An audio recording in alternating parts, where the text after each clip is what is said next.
you're going to see Earth get smaller and smaller and smaller and smaller. And that delay is going to get bigger and bigger and bigger and bigger.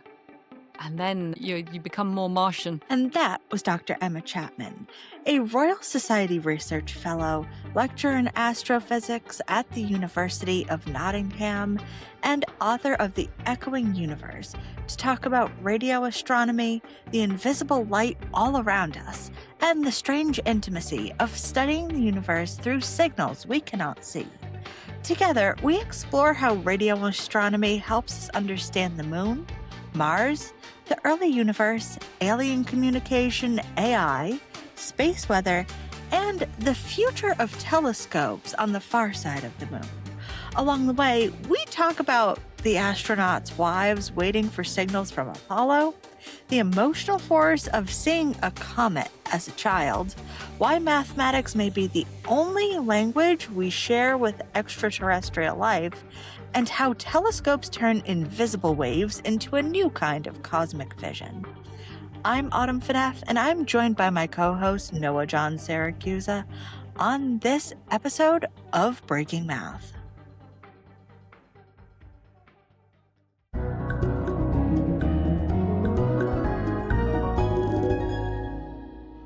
So Emma, to start out, can you tell us about the fruit bowl of astronomy? I thought this is this wonderful metaphor that you start your book with, and I'd love for you to share it with us. Sure. So this is the idea that if you imagine you're in your kitchen or wherever you keep your fruit bowl on the dining table, and you've got a whole selection of your favorites in there, bananas, apples.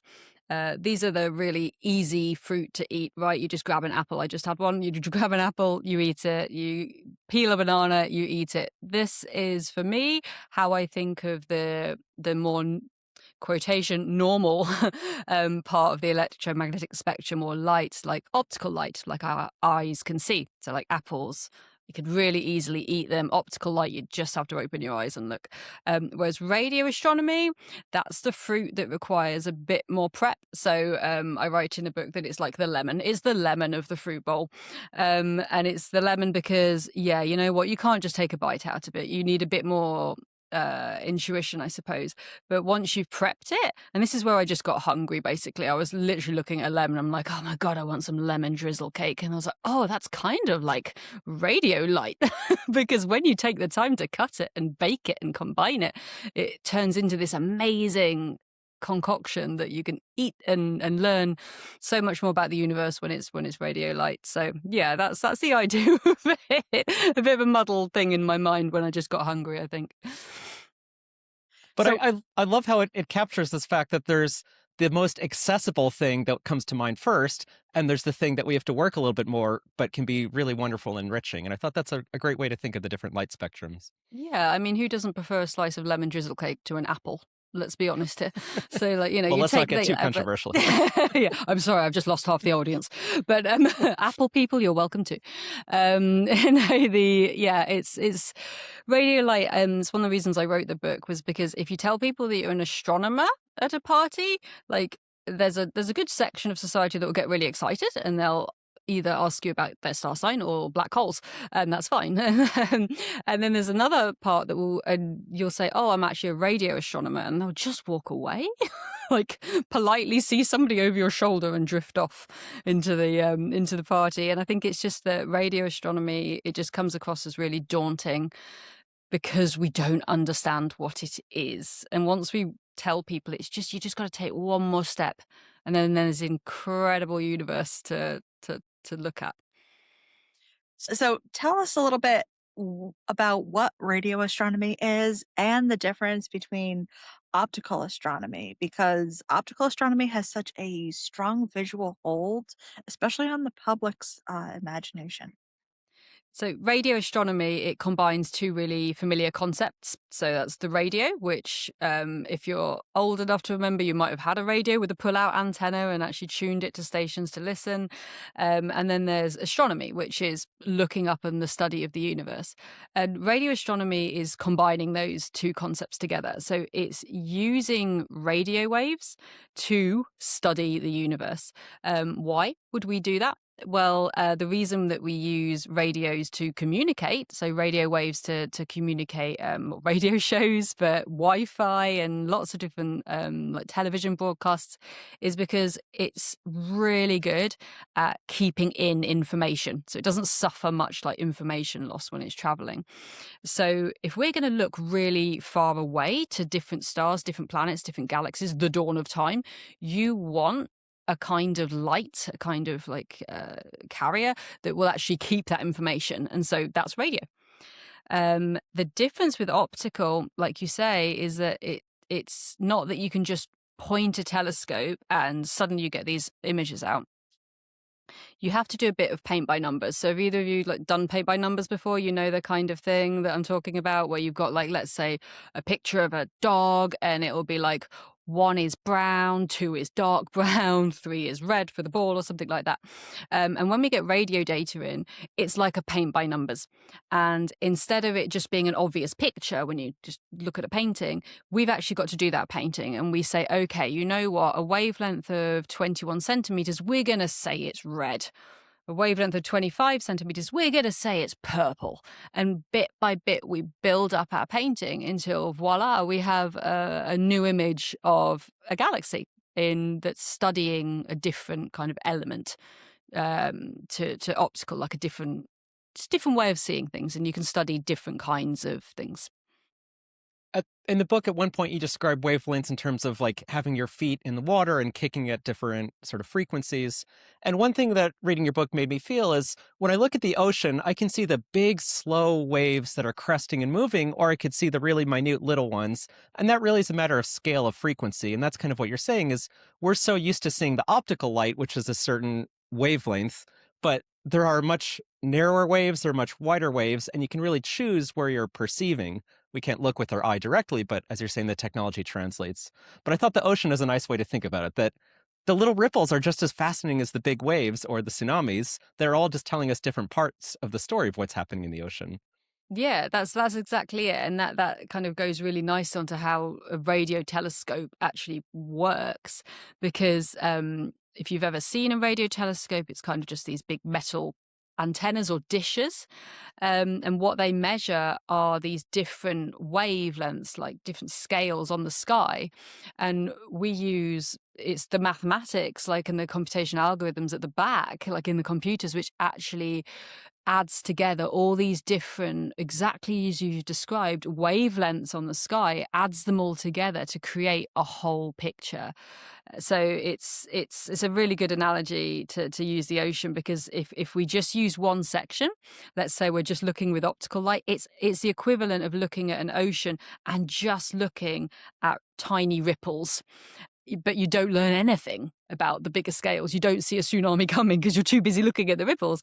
But equivalently, like, you can look at the larger scales and you can miss a lot on the tinier scale. So I try not to get too tribal, even though I've written a book about radio astronomy. I try not to get too tribal about the fact that it's like better or anything than other wavelengths. It's just complementary. It's more, and it's definitely where my heart is, for sure.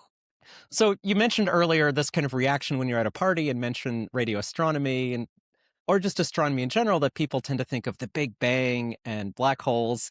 And I have to admit, when I started reading your book, I was thinking, oh, another book about the universe. It's going to tell me about the Big Bang and black holes and the stuff that I've just heard a million times.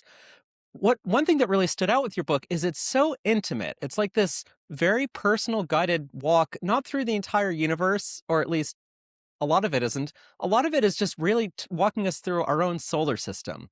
You really get to know each planet through the history of humanity's endeavor to map it, visit it, conquer it in some way. And I just loved every planet. I felt like had its unique personality and story that you're really exposing us. And a lot of the time the story was we realized it's too hard to get there. It's too hard to image it optically. And radio imaging, as you're describing, is kind of the missing key that, oh, we can actually really get to know the planet. So we want to ask you just to share with our reader or our audience here some of the beautiful stories from your book. So for instance, let me just start with the moon, a very familiar thing. I have to admit, I didn't realize this. I'm sure I learned it in grade school and totally forgot. But we always see the same side of the moon, right? It doesn't rotate around relative to our position on the Earth. I thought you beautifully explained how this works. So can you walk us through why do we just see one fixed side of the moon? Has it always been that way? What happened? Yeah, sure. So the idea is that you get tidal locking, which is when you have one really massive thing, so in this case the Earth, and one much, much, much tinier thing orbiting it, in this case this moon. And what happens is that when it forms, it might be spinning all over, it might be orbiting like really, really fast, rotating really, really fast.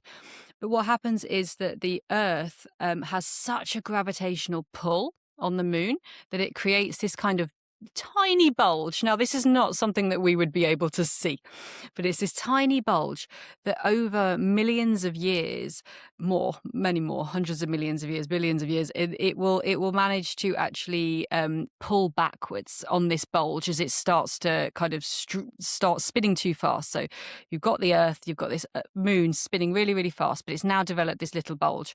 Now gravity's pulling that little bulge back every time it tries to move forward. And so it acts as a brake. And so over time, over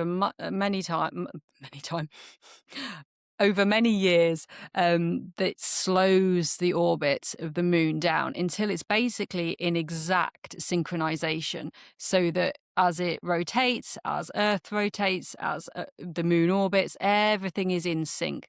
And so it's like, I think of two ballet dancers pirouetting.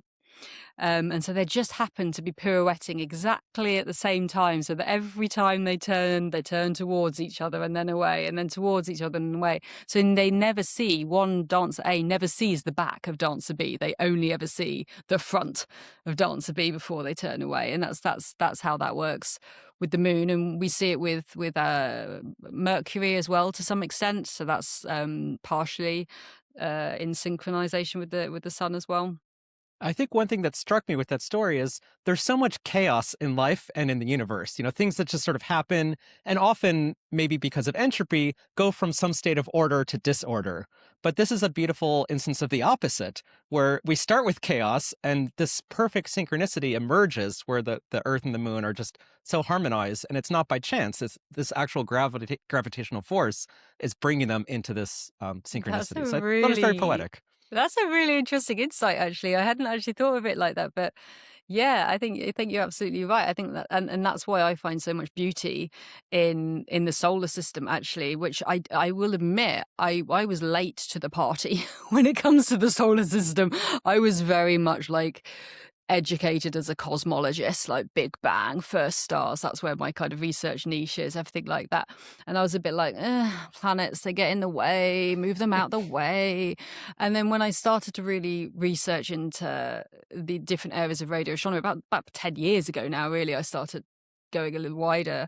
I was just struck by that piece.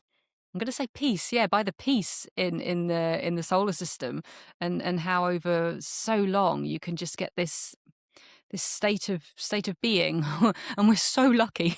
We're so lucky. There is like a coexistence that the planets have all learned how to work together in a way. And it has been so violent and so chaotic. You're right. I mean, that's how we think the moon formed, right? Is that a Mars-sized planet collided with Earth? That's not peaceful. But the fact that this incredible moon came out of it, that is just this like real symbol of peace, actually, isn't it? I mean, just look at how it united people for Artemis 2 a couple of months ago. I've not been able to look at the moon the same since, for sure. Absolutely. Speaking of the moon and astronauts going into space, you have this one particular section in the book where you start the journey of the Apollo mission. And you go into the emotional lives of the astronauts' wives. Do you want to tell us a little bit about that? Because I found that to be absolutely fascinating. Okay. This was drawn from history, but also, I will have taken poetic license with it. I will not lie. But it was imagining kind of what was it like for the people left back on Earth that were close to Neil Armstrong and Buzz Aldrin and Mike Collins. Like, what was it like for them? And this also, slightly came because I was watching For All Mankind at the time. And I was like, God, it must have been awful for them, like just having to watch on this tiny screen, like this slightly delayed recording, and like listening in on the radio boxes to find out whether their husbands had survived this unknown mission. And that absolutely fascinated me, that they had to sit there and kind of just chain smoke their way into kind of calming down and live with the paparazzi. And what was it? It was radio waves. It was radio waves that were transporting the voices of their husbands from however far away, across unimaginable distances. It was this radio. And that's like a connection that I really try to underline to people, is that as a radio astronomer, I love using radio waves to study the universe.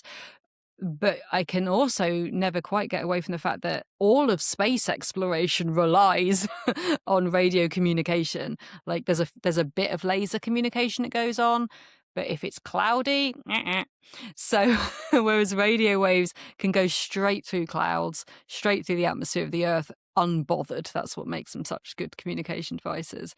But yeah, I mean, what must it have been like, hey, to just wait? I think that's what made Artemis 2 so interesting this time. Why it captured people. I don't know if you found this, but in the months before, people didn't really know it was happening. Certainly when I was talking to kids, none of them had a clue. And then it happened, and like, sorry, carry on. Nobody knew until it started blowing up on social media.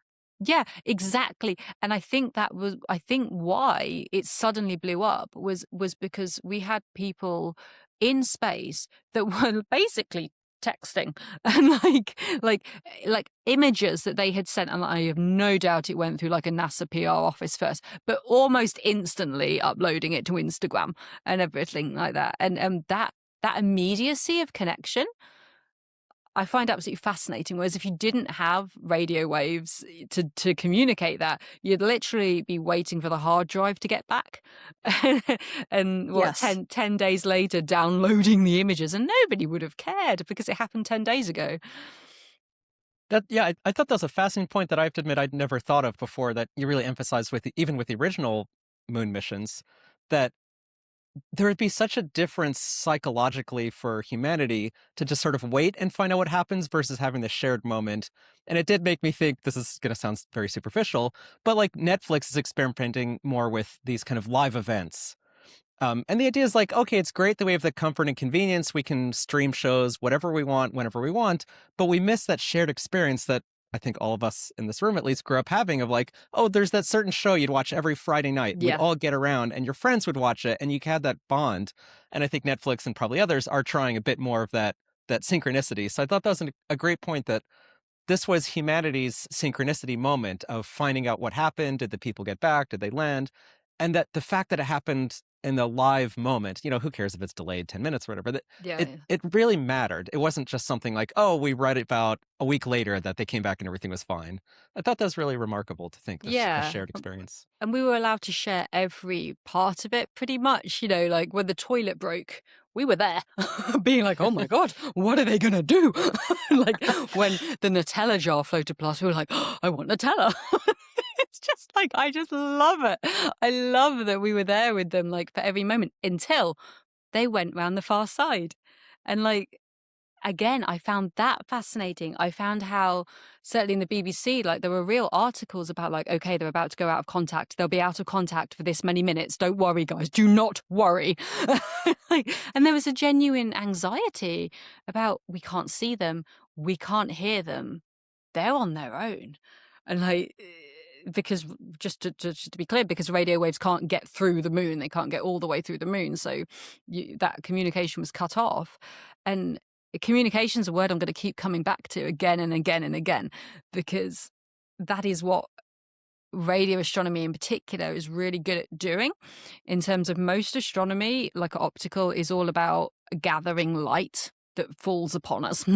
Like we just gather the photons and have a look at what's happening.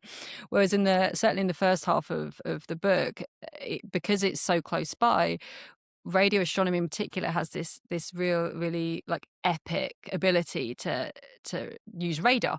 So we're able to actually send radio waves out and bounce it off anything out there and see what comes back. And there's nothing more communicative than that, I think, to kind of have that two-way conversation where you're sending stuff out and you're listening. And yeah. That also makes me think about future missions, even if we go to Mars and something's blocking the signal. What's going to happen on these future missions, especially when we're thinking about this mathematically, even from the perspective of radio astronomy?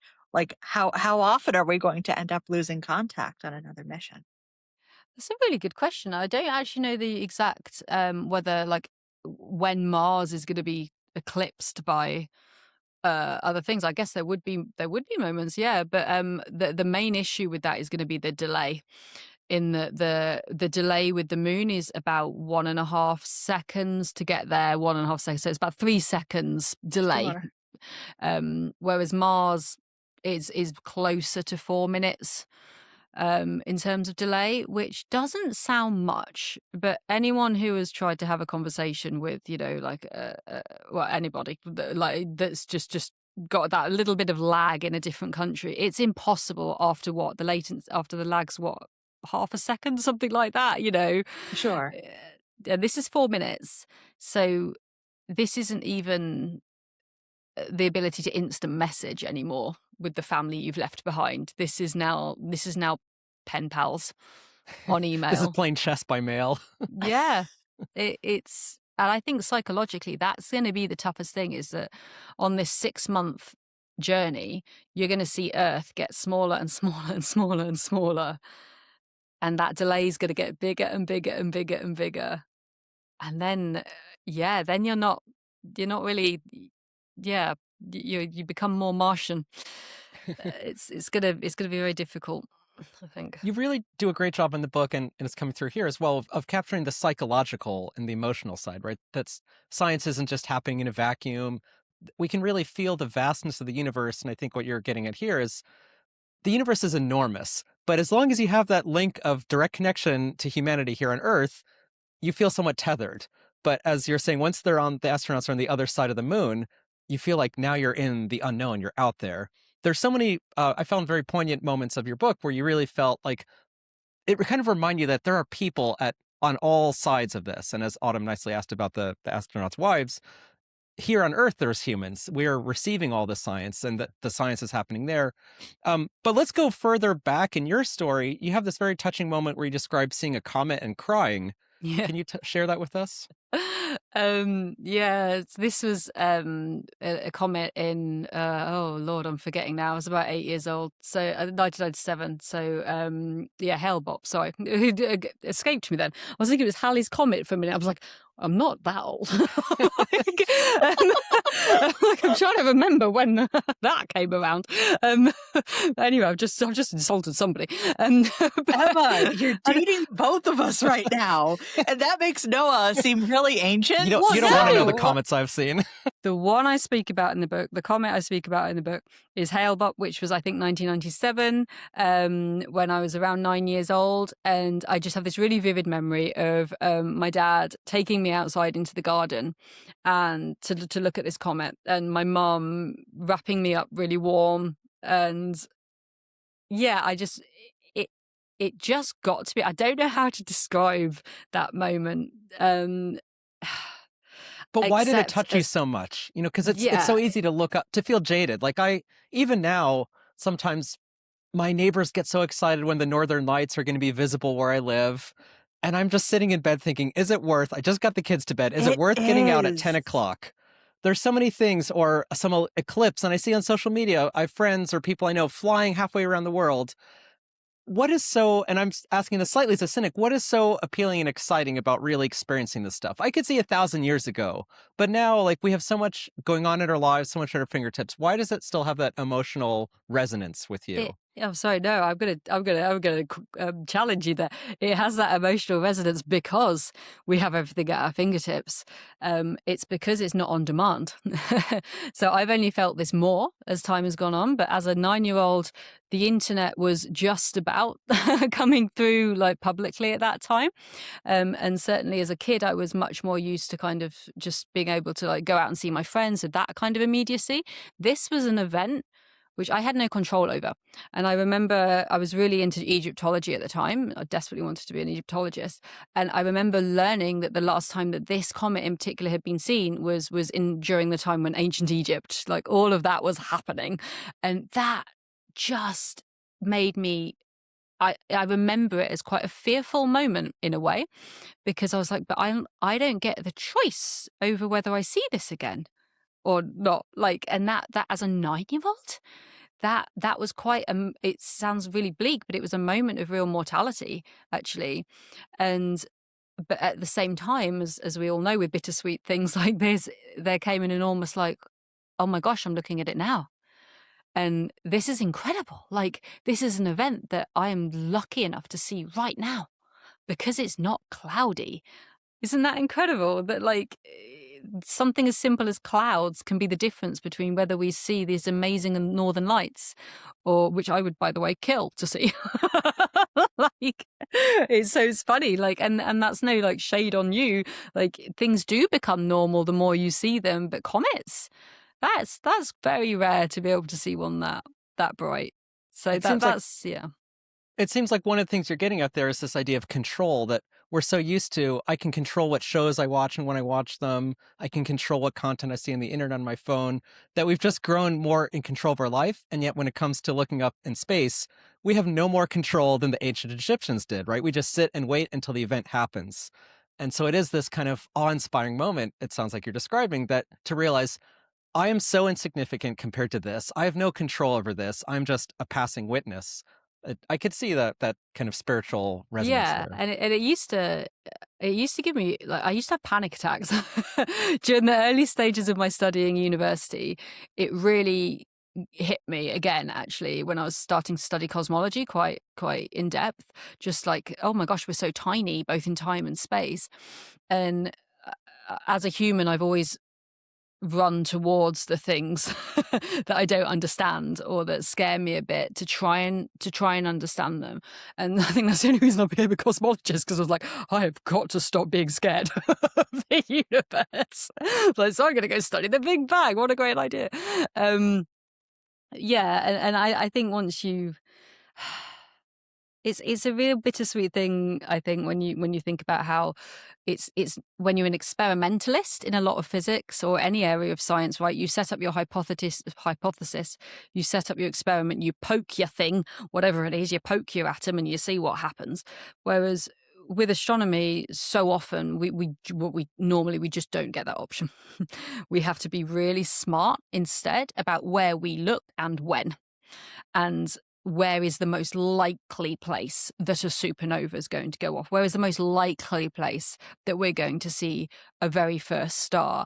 And so mathematically, it all comes down to likelihood, probability, Bayesian analysis, all of this like, okay, we have to be very smart and work out what's going to happen and when and where.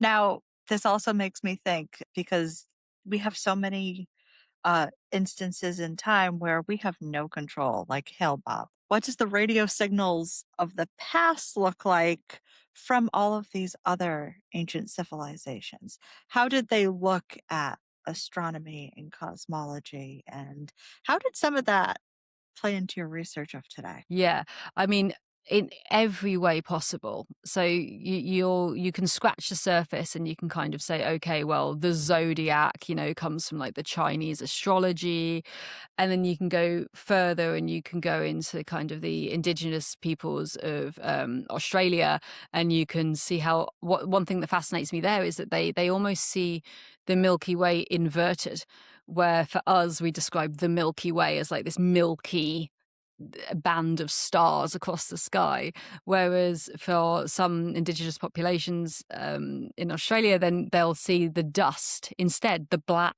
dust lanes between the stars, and they'll see that as a giant emu. And so it's like this, the dust and it's the in-between they see, which I find really fascinating. But yeah, I mean, every way possible as you go back. I think it's interesting how much astronomy has been used to control people. So Christopher Columbus is a famous example because he had an eclipse catalogue. You can predict eclipses really well as soon as you understand like basic Newtonian mechanics and how planets move. You can predict them, and he had a little book of when eclipses were going to happen. And he rode to some island, ran out of food, said, well, the gods are going to be angry if you don't give me food. Tomorrow they're going to make the sun disappear. And then it did. And then obviously all of the people would just like have all of the food, have all of the things. So it's not been always used well, but it has always had this aspect of awe for all civilizations, whether it's ancient Egypt and Ra and the sun god, to Chinese astrologers, to Christopher Columbus massively abusing astronomical knowledge. So Columbus is, of course, a figure we're all familiar with. I didn't know that anecdote, but we generally know Columbus. But there was one character in your book that I'd never heard of that I thought was a fascinating story. I'm hoping you can share with us. Tell us about James Stanley Hay. Oh, sure. James Stanley Hay was a physics teacher. I like to say that because it's such a fun origin story, and it really reminds people that you can be a scientist and be from so many different backgrounds in so many different careers, and you're still a scientist. So like James Stanley Hay was a physics teacher at a boys' grammar school in Manchester, in the United Kingdom, when the Second World War broke out, and he was drafted into the RAF radar development unit. So didn't even know what radar was, but was enough of a physicist to be taught it for a couple of weeks. And then suddenly he found himself at the head of this big team of people studying the radar defences of the UK, when for one day in 1944, everything went down. Like all of the radar systems, all of our ears listening out for incoming bombers just went dead. They all got jammed. So that's when you get something that's so loud, you can't hear anything else. So what was it? He didn't really have a clue, but he worked out from all of these different antennas in the United Kingdom that roughly when the sun was up over these 2 days, that's when like the network was really, really being jammed. And so he thought, okay, well, maybe it's something astronomical. I can't tell the moon from Jupiter. So he rang the Royal Observatory here. And they said, well, there is a giant sunspot on the sun right now, but didn't you know the sun and can't create radio waves? Nothing can create radio waves outside the Earth. But he didn't have that bias because he was a physics teacher, because he wasn't an astronomer. And so he just put together the evidence and realized that, it was the sun. It was this massive sunspot that was going across the sun that had thrown out a huge amount of particles, atoms, that collided with Earth's atmosphere, created all of this radio wave noise, basically, that had overwhelmed the entire defense network of the United Kingdom. And we were just damn lucky that nobody invaded on those 2 days, because we wouldn't have had any notice. And it just shows you we have only become more dependent on technology, on anything that uses radio waves, Wi-Fi, nuclear submarines, using this kind of GPS that uses radio signals. And we still have a sun which can throw tantrums whenever it likes. We do not have control. And so we're only more subject to massive problems when it comes to space weather. And radio astronomy is one of the ways which we're hoping to be able to one day mitigate that, if we can get good enough at predicting when the sun is going to chuck something out that's a problem. So since you brought up jamming radars, I can't resist, and we have a math audience, just taking a minute to share an interesting thing I just learned not too long ago. So that warfare today is being taken over by drones, right? Everything is about drone forces and all this. And drones have to communicate with each other, with the base. So they're using radio signals. And naturally, a defense you might want to have against a swarm of drones is to jam their communications. So the defense against that kind of attack is they communicate on lots of different frequencies. So you'd like a jammer that operates on many different radio frequencies simultaneously. And it turns out that there's an inventor that's offering a product that seems to be effective at this. And the reason I love this is it's so mathy, is it's a fractal antenna. So it's an antenna that's shaped almost like a Sierpinski gasket kind of thing, where it just keeps bending and subdividing in many different iterations of the larger scale. So it actually covers a wide spectrum of frequencies by kind of using fractal geometry. And this apparently is useful even in our cell phones, because our phones have to connect to lots of different towers and communicate on different frequencies. And you don't want a phone that has like 20 different antennas. You want one antenna. But if it's a fractal antenna, it's tantamount to having many. So I Yeah. just thought this is amazing that fractals are like powering our cell phones and maybe like playing a role in drone defense. But there's another Yeah. story about radio jamming. No, that's super useful, because one thing I wanted to get across was that when we think about an optical telescope, it's very easy to imagine it's Galileo with a tube, right? But when you say radio telescope, I realize I've not really described what that can look like a lot of the time. And that's because it can look like so many different things. It can look like an antenna that you might have pulled out on the bonnet of your car or on your Roberts radio, or it can look like a satellite dish on the side of your house. And the ones that I use in Western Australia are exactly what you're describing, which are what we call Christmas tree antennas, where they get ever larger in bigger scales of the same shape. And the reason we can do that is because or the reason we want to do that rather, is because we can gather radio waves of so many different wavelengths that they're studying completely different things all at the same time. So whereas with Hubble or something like that, you're looking and you're kind of, okay, I am looking at a galaxy now. I'm looking at a few galaxies. Lovely. Love it. Go Hubble. But with the SKA, the Square Kilometre Array, you switch it on. You've got 130,000 of these antennas eventually all linked up to make what is a pretend but actually working massive radio telescope. And not only is it gathering the wavelength which is telling you whether there's alien life, whether there are alien signals coming from this thing, it's also looking at spinning stars, pulsars, creating like a cosmic GPS system. It's also looking at the dawn of time. It's looking at the cosmic dawn, the era of the first stars, all at the same time, because it's got this incredible geometry. And such a nerd for radio telescopes now. Like, I was so underwhelmed by them at first. And I was like, I want clean rooms. I want NASA security clearance. And then radio telescopes, honestly, just look it up. Google where you are. There will be one like within a decent drive of somewhere where you are or somewhere you're going on holiday. And you can just walk up to these things like nobody cares. You just drive up and you have a good look around, and you just get that moment of, well, I get that moment of peace anyway, knowing that this piece of machinery that looks kind of exactly like it did in the 1950s, and sometimes it is exactly what it was in the 1950s, but because it's got all of this mathematical like algorithms and software that's all been updated on the back, it's able to do just astonishing things, like take images of black holes, and like, yeah, I cannot get enough of it. Well, let me just highlight here. So you heard it first, Breaking Math audience. If we ever hear from alien life, it may be in large part because of the geometry of fractals. I think that's what Emma just said. Yeah, sure, why not? And Christmas trees. They can. I mean, okay, you're talking to the wrong person, because I'm gonna just hijack this podcast and just talk to you about aliens right now, because like it is all about maths. It is all about maths, because how do you communicate with an extraterrestrial intelligence on another planet? Firstly, why are we looking in radio? Because radio can get through atmospheres. The physics is the same whether you live here or near Alpha Centauri, so they're going to be using radio.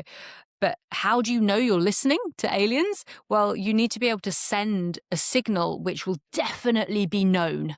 And you can't use English or French.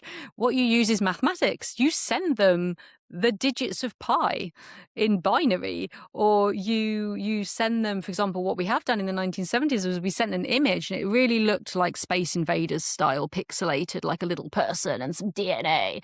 But how do you tell them that, like, the flashes of radio light that you're sending, like almost like a Morse code in binary, how do you tell them that's actually an image and you need to make it into this 2D image? You make it so that you send exactly a semi-prime. So that they go, hey, that's weird, it's a semi-prime. It's a product of two prime numbers. I wonder if those two prime numbers are dimensions. And so you send them a semi-prime.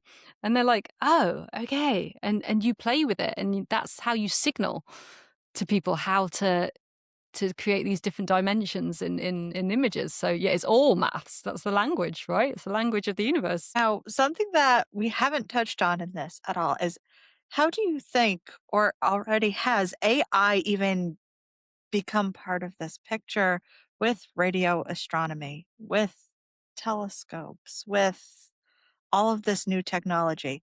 Are you using that in your research at all? Yes, and this is where I have to try not to get defensive. We've been using it for like the best part of a decade, if not longer. And the reason for that is because when you're creating these algorithms in machine learning and artificial intelligence, you need to train them on really big data sets to get them to work. Of Now, course. before we had the huge computational power to kind of create data sets or scrape the internet for data sets, they had Mhm. to go looking for data sets somewhere else. And who's got the largest data sets? Oh, wait, that's us. Because we've been downloading the universe now for quite some time. And it's a lot of data. So, for example, very early on in this kind of development of the AI field, it was used as a galaxy classification tool. So we had so many tens of thousands, hundreds of thousands of images of galaxies, and we needed to just basically say spiral, elliptical, spiral, elliptical. So that was one of the very earliest things. It was just image recognition, same as blueberry muffin or pug dog, right? Like it's just that. Whereas now, yeah, absolutely. Now that it's being developed outside of astronomy, a huge amount then we're taking from that as well, and especially with radio astronomy, when it comes to the level of data that's coming into our telescopes, it's exobytes, and we are basically blowing up our hardware and melting cables because of this data rate. And so we need to delete on the fly. And you have to decide very quickly what is good data and what we need to delete. And for that, it's like these tiny stock exchanges in microseconds. You need something that can very quickly evaluate whether it's a buy or sell. And so that's the kind of AI that we use is to say, right, no, chuck that data, keep that data, chuck that data. And the heartbreak is, of course, that it might chuck something which has first contact or something like that. But we just have to trust the maths, and we have to trust. I keep saying maths. Sorry, I can't make myself say math. I keep trying to make myself It say doesn't math. matter. It doesn't matter to us. But Emma, now Oh. now I have this idea for a sci-fi story floating in my head that these aliens are going to try to contact us, and the AI is going to be like trying to hide the fact that they exist, and it'll purposely delete their data so the AI can be our own super intelligent being instead of the aliens. We need to So write this. there you go. So now I'm curious, what will we see in future technology for radio astronomy or in the field? I think it's going to be this continuation of a mix of the old technology that we're used to seeing, like the literal pieces of metal bolted together and antennas, but with an increased like computational mathematical background, and then on the moon probably. So I think that what we're going to see is kind of almost very much what we've seen on Earth. Let's say if you've ever seen it or Googled it, Arecibo in Puerto Rico was this incredible radio telescope, which is about 300-meter diameter dish. It was unbelievable. If you ever, I went and your eyes just kept focusing in and out in the scale because they couldn't quite understand what it was looking at. And there's so many ideas of, for example, putting one of those on the moon, but like in a crater. And there's some even ideas of actually using the crater on the moon actually kind of as a reflective dish surface, which I just love. Like, and this is the ingenuity I love in radio astronomy, is that, like, because we're not bothered with the whole clean room, let's make everything all pretty. It's just like, right, boots in the dust, people, or boots in the regolith. Let's work this out. And the idea actually would be to, where we kind of started this podcast, is to where we're going to end up is on the far side of the moon, because Earth is only getting noisier. It's incredibly noisy in terms of radio. We do a darn good job of filtering it all out with all of these algorithms, but actually if you go on the far side of the moon, then all of those Earth signals can't get through the moon, just as the Artemis 2 signals couldn't get through. And so it blocks. It's a shield. And so if you're on the far side of the moon, suddenly it's quiet in the radio. And that means that we can look or listen or gather that radio light from so much further. And it will allow us to go right back to the cosmic dawn and start understanding about the very first stars and the very first baby black holes. And glorious things like that. Just to kind of wrap up, what's one thing you'd like to tell people when they look up at the night sky? Just something to have in mind as sort of summarizing takeaway from our conversation. I could pick so many things, but I'm going to ask people to consider the space between the stars. If they're going out and they're looking at the night sky, it's glorious to look at the moon, it's glorious to look at the stars, but I want you to just take a moment and look in between and consider the fact that if we had a switch and we could switch off the optical and turn on the radio in your eyes, then you would see something completely different. You would see the galaxy splashed across the sky. You'd be able to see kind of like the remnants of stellar explosions, and you'd be able to see the universe in a completely different way. And that's what I want to leave people with, is that the radio astronomy is nothing terrifying. It's you just take one more step with me. Come on, guys, one more step, and you get to see the universe in a completely new light. And that was Dr. Emma Chapman on radio astronomy, invisible light, and what it means to listen to the universe. What I love about this conversation is that it reminds us that science is not only about what we can see. Sometimes it's the important information that's hidden in the space between things. That can be stars, wavelengths, a signal sent, and a signal received. Radio astronomy gives us a way to translate the hidden universe into something we can understand. So, until next time, when you look up at the night sky, just don't look for stars.